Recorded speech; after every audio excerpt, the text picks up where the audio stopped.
Okay, this is AP Lit, and the last few slides, I think you got this one, right? So the one, you didn't get this one? Okay, so if you need to finish it, I'm just trying to review it for you so you remember a couple of things about each one. He's the oldest one, the first one. He's the social justice guy. And also, I need to show you some of his artwork. All right, he's the most important one. So of all the 6 that we're looking at, Wordsworth was he could be considered one of the top 4 maybe English poets, right after maybe Milton and Chaucer, and of course Shakespeare. So he saw nature. It became a religion for him. He and Coleridge were good friends, and he is associated with Coleridge with the lyrical ballads, which actually began the Romantic period.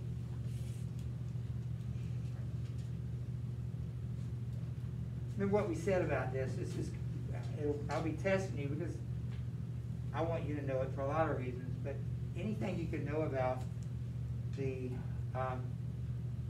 poem, you won't know the author, but if you look at the dates and you figure it sounds like so, and it might give you an advantage.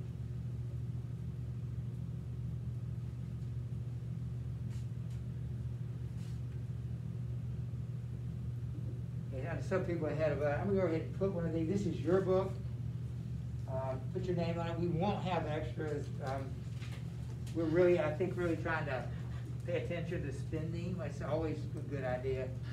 So we're not going to just, you can go buy one if you lose it. But this is yours, and we will spend time in class with it from time to time. But it'll be more effective if you actually get into it yourselves.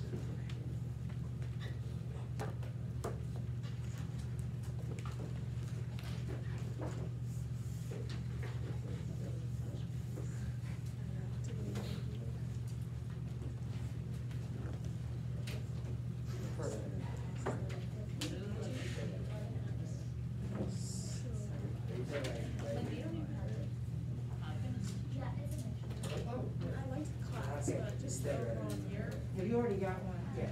Yeah, you can write your name in it. It is yours. Okay.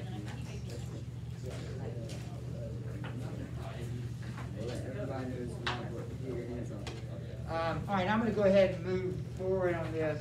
I know I gave you something that will distract you, but I thought maybe if you wrote it down, you could actually also look at it after you're finished. Coleridge is associated with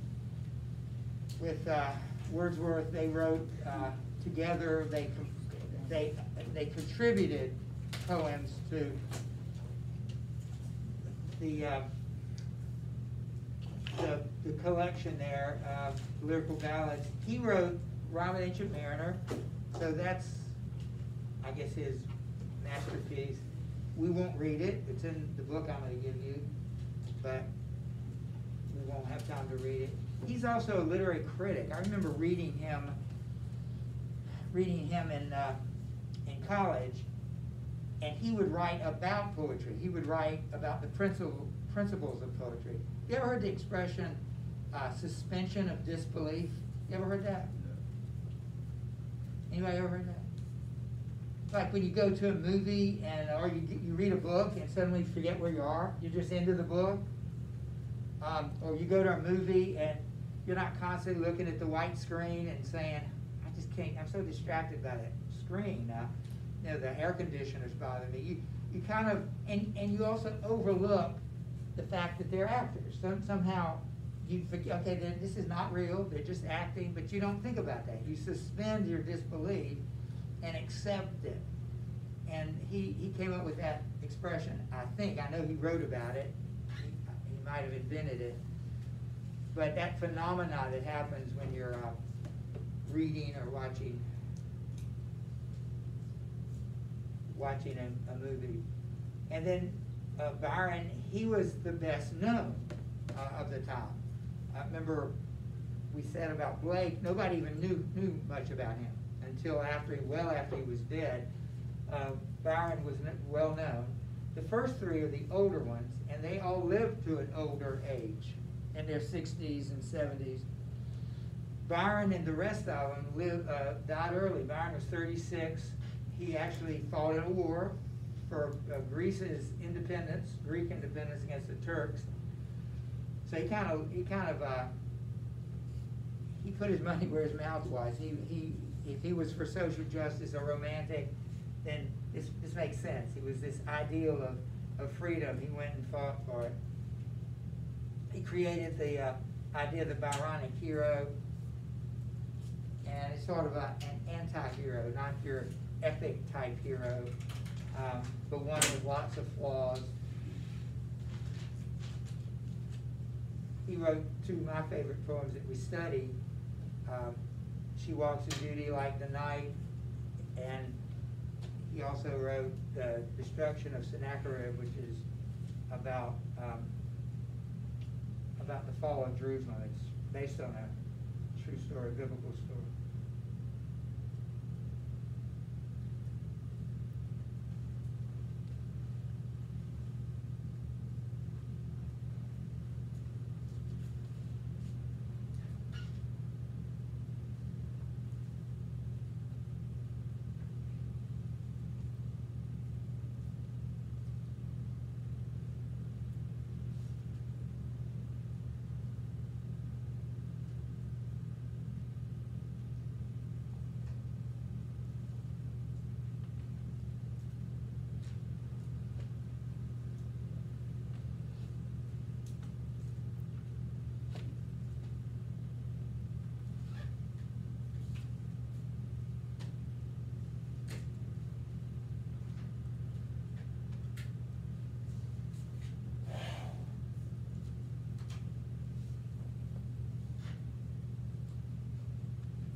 All right, there are two more. The last two I'll get to in just a second. Again, the first three are the older guys, the last three are the younger guys. I try to think of two or three things that distinguish them. Coleridge is the critic. Robin Ancient Mariner, friend and colleague with Wordsworth. Byron is the most famous at the time. Byronic hero, and died in a war, living out his dream. Can I move on? Right. Last one is Shelley and Keats, both of whom, again, died early. When Shelley is 30 years old, when he dies, Keats is 26. Shelley's called the perfect romantic, known for the pursuit of truth, his learning.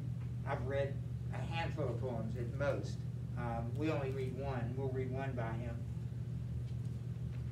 The thing that I remember most about him, he was the husband of Mary Shelley. Mary Shelley's mother and father were famous political philosophers and reformers. Mary Wollstonecraft, his father was Godwin, mother's maiden name was Wollstonecraft, and she grew up in this activist family. He married her before, that is, Shelley married her before he divorced his first wife. Something you don't want to do, definitely. That's a mistake you don't want to make. I don't know much about his personal life except that, but he dies. Maybe it's you reap what you sow, but he dies in a boating accident. It's interesting, Mary Shelley includes a lake scene in Frankenstein. more than one. There's several of the events in the story take place on a lake in a boat, which of course she wrote after. Well, she started it when he was living, but I think she probably published it after he died. And finally, Keats. He is the youngest one. He was also the one who had the most potential. People thought he was going to be the next Shakespeare. Unfortunately, to become Shakespeare, you have to produce the volumes of work that Shakespeare did, and he didn't live long enough. It's ironic because we're going to read a poem by him, When I Have Fears, in which he dreads that very thing. He may know that he's dying when he wrote it. I don't know the background. But he hates the fact that he can't get out all the creativity that he has. He's going to die before he can write all the books he wants to write. He's famous for writing odes. Odes are a long, serious poems, usually in praise of something. So we'll read Grecian Urn and To Autumn, and most of the time an ode will have the title, the word in the title, not always. It's always dedicated to something or written to something in praise of that thing. Like To Autumn is in praise. One of my favorite poems we read, particularly, we'll read it this time of year. So there's 6 of them. We'll read poems about each.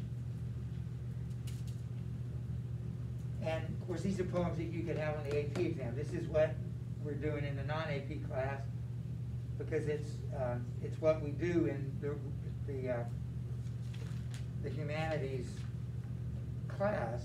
But this is also the humanities class, but it serves both purposes because these are poems you could see on the AP. These are poets you would see on the AP exam, which is a great transition to the book we're going to look at in just a minute.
All right, so when you finish, go ahead and get the book out, and like I said, we're gonna do something we don't normally do.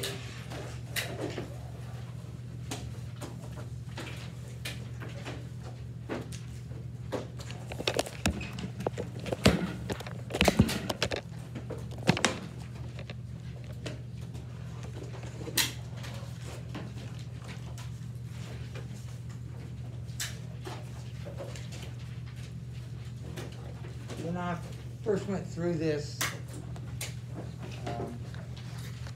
I just marked, so I think if you start marking in it, it marks it as yours. You know what I mean? It's like, okay, I can't give it back now, it's mine. I'm just gonna read through this with you, and we will mark some things, just reinforce what we just did, what we talked about. All right. Start at the beginning here. I'm not going to read every bit of it, but the analysis of poetry and prose fiction, and you need a highlighter or something to underline with, and then after highlight, just underline it. The best preparation, that's what this book is about. The best preparation consists of becoming familiar with the format of the exam and having plenty of experience in critical reading and analysis of prose and poetry from roughly the 16th century to the present. And we're going to do that, but it tells you what is this course about. It's being familiar with the format of the test. This is on page 3, getting acquainted with the test. That would have helped. It's the overview. All right, so getting familiar with the format of the test and having experience reading, critical reading and analysis of prose and poetry. So that's it. Everything we do is designed for those two things. So that's in the first paragraph. It says that the books that you read should be primarily written first in English. In other words, translations aren't ideal, but Russian novels translated are really good. Greek tragedies are translated, they're really good. We will read, I don't think we're reading Russian, but if you wanted to write about one, if you've read Dostoevsky or Tolstoy, something like that, and you really know it, you could use it. Second paragraph. On the exam, you'll be asked to analyze a number of poems and prose passages. So poems and prose are the two types of literature. The prose can be short fiction, it could be selection from a novel, it could be a play. Poetry, of course, is poetry. Either, I would say it could be a Shakespeare play, which is, of course, written in poetry. So you're going to analyze these by taking into account, among other things, structure, style, and themes. So highlight that, structure, style, and themes. This gives a lot of repetition and overlap here, but I think it will show you, why would you study those words in the back? Why do you study those literary terms? Why do we talk about the structure of something? Well, the reason is because all these help make that poem. And like I said, you have to become conscious of what most people are unconscious of. I like it. I don't know why I like it. I just like it. Well, in this test, you have to tell them why you like it. Although that's not the one you're going to answer. You're going to tell them what it's about and how the author created it. What elements did he use to create that meaning? It says you also may be asked to recognize and discuss such elements as figurative language, imagery, point of view, and tone. So those are 4 additional things. So structure, style, theme, figurative language, imagery, point of view, and tone. You're going to be looking at a poem or a passage, and you're going to be given a prompt, and you're thinking, well, what do I do with this poem? There are not any questions. These are your questions. What is the structure of the poem? How does he use figurative language? Where are the images in the poem? What's the point of view? How would I describe the style? So these are things you need to look for. The next one mentions the type of, paragraph mentions the type of authors we'll look at. Fitzgerald, Updike, we don't read any Updike, but if you're familiar with other authors, we can't sample everybody, but it just lists some. You might want to look over that. You will be asked to write one essay on any book of your choosing, but it has to be a work of high quality, and we have to read books of high quality. So that explains why particularly books that we read, again, you can't read it all. Everything we read is definitely a classic in some kind. All right, so let's review the test again, just quickly. Section 1, during the first hour of the exam, 55 multiple choice questions. Again, they say the more familiar you are with the format, that's already an advantage. You don't have to think about it. So even though it seems simple to me, I've already told you this, but just having it pounded into you might also make a difference. So 55 multiple choice questions, 2 or possibly 3 passage of prose, and 1 or 2 relatively short poems. Now, I don't believe, we're just talking about the multiple choice. There are going to be 5 passages, and you either got prose or poetry, right? So it's going to be either 3 prose and 2 poems, or 2 prose and 3 poems. But you're gonna meet poetry there, and you're gonna have the prose there, and you're gonna have to answer questions. Let's look at that prose passage. Unlike the SAT, ACT, okay, this is different from those. The AP exam almost never asks basic comprehension questions about the passage. Yeah, you get it, you saw what happened, you understand maybe what it means. Well, good, that might help you answer their questions, but they're not gonna ask you about those things. What are they going to ask you? It says, because AP students are assumed to have little trouble comprehending what they read, questions focus not on what the passage says, but I'm inserting this myself, how it says it, but on the linguistic and rhetorical choices made by the author. That's what that means. It's not what he said they're as interested in. They're more interested, how did he say it? How would you describe how he said it? How did the way he said it contribute to what he said? So I like to underline linguistic and rhetorical choices. Linguistic, basically the language that he uses, and rhetorical, that means sort of the techniques that he uses to convey his meaning. I'll go on. Emphasis is on literary technique. That's key. That's why we need to learn the terms, and moreover, you need to be able to not only find the terms in the poem or prose, in this case prose, you need to be able to explain what they contribute to. So literary techniques, among other things, and these are the things you need to underline, literary techniques, and then structure of the passage, effects of diction and syntax, point of view, the relationship between parts of the passage. These are the kinds of questions in section 1. The prose part, they'll ask you about, and also that's similar to the poetry. So those are things, and so we need to practice looking at the structure of the passage, the effects of diction, word choice, or syntax, the sentence structure, and the other things. I'll go on. Instead of asking about the meaning of a particular sentence, they won't ask you, what does this sentence mean? The questions may ask you to determine how the structure of this sentence relates to the theme or overall effect of the passage. How in the world would a structure of a sentence, the way it's organized, like wherever the words, the place in the sentence the words go, the middle, the front, or the end of the sentence, how in the world would that affect the meaning? Well, it's not just the question at the end of a question. Notice that it's the way you word it.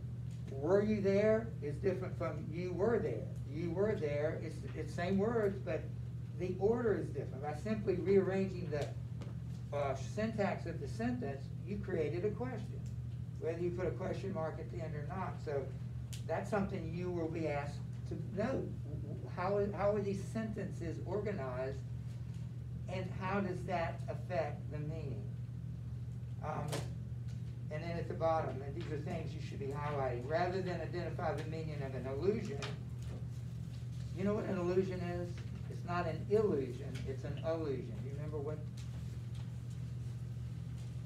Yeah. Like in the poem, it'll like go back to something else, like go back to like the Bible or like some other work that has like nothing to do with the actual poem. Not directly, right? So you mentioned the Bible. It's making references to, there's usually 4 areas: the Bible, mythology, history, or literature. And the writer's assuming you know it, so the writer's not going to explain it. He just throws it in there and keeps rolling. So the question, or the things that you'll have to do with that, it says, rather than identify the meaning of an allusion, you may be asked to determine its purpose in terms of the whole passage. Highlight that. You can highlight this, or you might be asked to decide why the author used a particular word, phrase, image, or figure of speech. So in a poem, why did he use class, crag, crooked? Why did he use that alliteration? Remember, we looked at that, and we had an answer, because the alliteration enhances the atmosphere of the poem being in a harsh, lonely, rough place. So those are the kinds of observations you're going to have to make. Now, we're talking here about answering questions, but it also applies to writing those essays. Those are the kinds of insight you're going to have to notice. I'm still reading on page 4 at the top. In short, your skill in literary analysis is being put to the test. According to surveys in the AP, the most common questions, therefore, according to surveys of past AP exams, the most common questions, and therefore those you're most likely to encounter, will relate to. So here's a section to highlight, to bracket off. They'll ask you questions about tone, so we need to know what tone is, how it's created. The shifts, and that's just a great skill to have, is noticing when things change. I'm thinking of a poem, it's not by Shakespeare, I can't remember who wrote it, but in the first half, he just broke up with his girlfriend. In the first half, he's being really sarcastic. In the second half, he's really being really sad. And there's a marked difference in the tone and the style of the first, it's a sonnet, so the first 7 lines and versus the last 7 lines. And when you read something, you just pick up immediately, okay, there's a shift here. They're going to ask me about that. They're going to see, what did that shift do? How is that shift accomplished? Tone, shifts, the effects of certain words, phrases, especially figures of speech. The fourth one, relationship of one sentence or idea to another. Fifth one, the relationship of one sentence to the meaning of the passage as a whole. The rhetorical stance of the narrator. And rhetorical stance means the point of view. And so it says the test, this is significant, the test includes many other types of questions.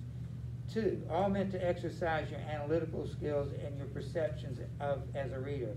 In addition, almost every exam contains at least one question on standard English grammar. 55 questions. How much time do you think we should spend on grammar if they're telling us basically only one of those 55 questions will have anything to do with grammar? How much time would you feel comfortable spending on grammar? I can imagine you're thinking, not a lot, and we won't. If you know grammar, that's going to be an advantage. With one, at most 2, it says here just 1. So there may be one question about grammar, and if you know, when I think of grammar, I'm thinking of clauses and phrases and how they fit together and that kind of thing, but only 1. So we're probably not going to spend any time or much of any time on it. Let me look at the poetry quickly. I've got mine on the clock.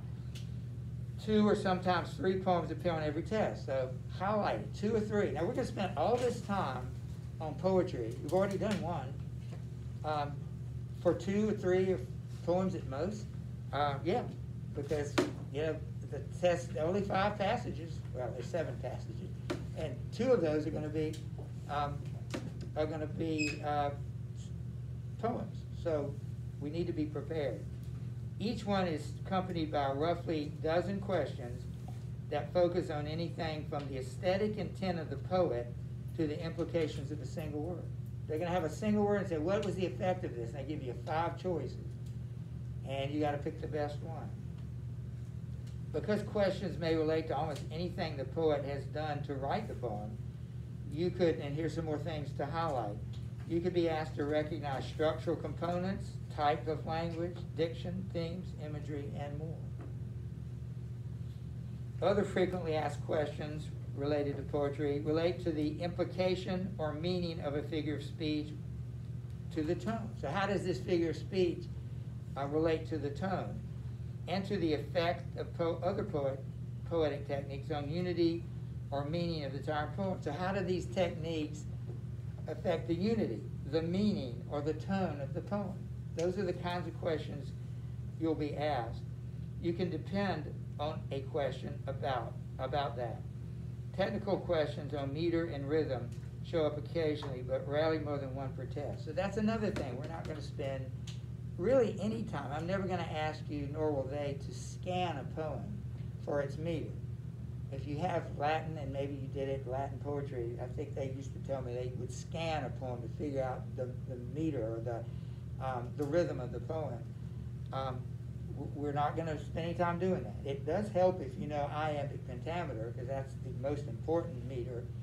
And if you can get that in your head, we're going to write a sonnet, so you got to know it for that. But if you can get that in your head, at least, and all sonnets are written in iambic pentameter. So that might help. But again, there may be one question on that. All right, so that's section 1. Section 2, I'll just again highlight some of these things. The test on the part on poetry, essay 1. Look at where it says on poetry. There's one essay out of the 3 will be on poetry. I'll skip down a couple of lines. Sometimes the question will suggest you consider specific poetic devices, such as use of figurative language, irony, or rhythm. Sometimes the questions may be more open-ended, allowing you to identify and explain any literary device that you find important to the purpose and meaning of the poem. So I think you're hearing some repetition. I've heard that before. You read that before. They must think it's important because they keep repeating. Again, the more you know what to expect, the better off you're going to be. Look at the second essay on a prose passage. This will be an excerpt from a novel or a story. Could be letters, could be a speech, it could be just some other literary passage. The question or prompt will specify the purpose of your analysis, but you're free to discuss any literary element you choose. And then finally, the third essay, as we kind of wrap this up, is the work of your choice. They call it, I didn't know they called it, the literary argument. Ask you to write an essay on a novel or play of your choice. Typically, the prompt makes a general observation about literature. Your job is to discuss the observation as it applies to the work you've chosen. A list of appropriate titles is provided. They will give you 20, 25, 30 titles. You don't have to use any of them. You can use any you want to. But you know if you picked one of those, you'd be on the right track. Okay, this is interesting. The second paragraph there. Each of your essays will be read by a different reader and will count 1/3 of your total essay scores.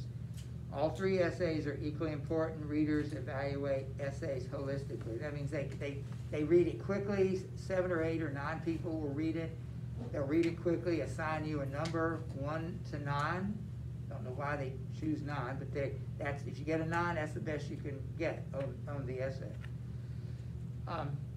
And on Thursday we'll do more of this, but we'll finish up here. They'll look for a clearly organized, so well-developed, that's 2, forceful responses that reveal a depth of understanding and insight. Because AP students hope to earn college credit, readers will be most impressed by clarity, highlighted, coherence, good reasoning, and a writing style that demonstrates by its diction, voice, syntax, rhythm, and tone your command of a variety of effective writing techniques. There's the structure of the exam. You would just mark it. They suggest you use all the practice. We take all the practice tests. We can't do those in here. Well, we can't finish them. They're an hour. Each one's an hour. We only have 45 minutes. So it's going to be the kind of thing, if you want to do it right, we're going to have to do it at home. Look at the top of the next page. It organizes the book for you, so take a look at that. I'm going to just kind of summarize the rest of this introduction. It's going to take stamina and pacing for you to do this. You got to pace yourself, but you can't wear out. And to me, it's exhausting to do some of these, particularly multiple choice. I enjoy the writing. That's tiring, but it's the only on 25. I got 55 of these to do. They keep asking all these questions. The questions will be in the order the poem or passage is written. So just start up here and work your way down. And let me just read this comment. It's in the book. It says, being a habitual reader or consumer of good literature is ultimately the best prep for the exam. If you have been a reader all your life and you do like to read, that's a huge advantage. If not, don't lose heart. You can't undo that, but you can make the best of this year. You can really read the material that we're gonna be reading, not take shortcuts. And then one other comment it makes, be familiar with the format, we've said that, and finally, follow the test directions to the letter. So it's not the time and place to I'm not gonna do that, they've asked me to do that, I don't like that, I'm gonna do this. You can do that, but if you follow the directions, you're definitely more likely to get a better grade. So I won't bore you in the future with too much of that, I just want you to get in it, you see what they're asking.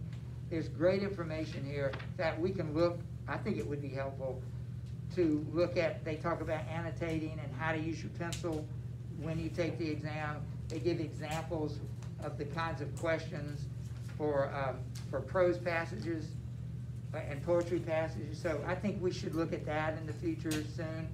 A lot of this you can do on your own, but I'll tell you when to bring the book. But it's from page 11 to page 14 are like the 8 kinds of questions they ask. I found that really helpful, looking at that and seeing why one answer is better than the other. They do the same for prose, and then they give you a poem and like a sample of what's the right answer, how they come about it. So I think that section will be useful. We won't use this every day. Maybe it won't even be every week, but it's available, and I want to bring you back to it every now and then. I'll look forward to tomorrow, letting you talk, and I guess when is it? Tomorrow morning? I don't know when we meet. Yeah, it's right before lunch, I believe. Is So, that a graded talk, or is it no, well, I would give you credit for, speaking. I'm not grading you, but, so we'll see you then. Have a good evening, and please don't get sick. That was in my syllabus. I don't know if you noticed it. You're not allowed to get sick. It's the one thing you're prohibited to do. Do not get sick. All right, we'll see ya. Stay healthy.